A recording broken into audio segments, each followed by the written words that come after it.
చిట్టి గుమ్మ పదవే రెండు రెక్కలు కట్టుకుందా వెండి మబ్బు ఒడిలో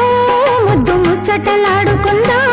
చిరుగాలై కొండ కోనల్లోన తేలి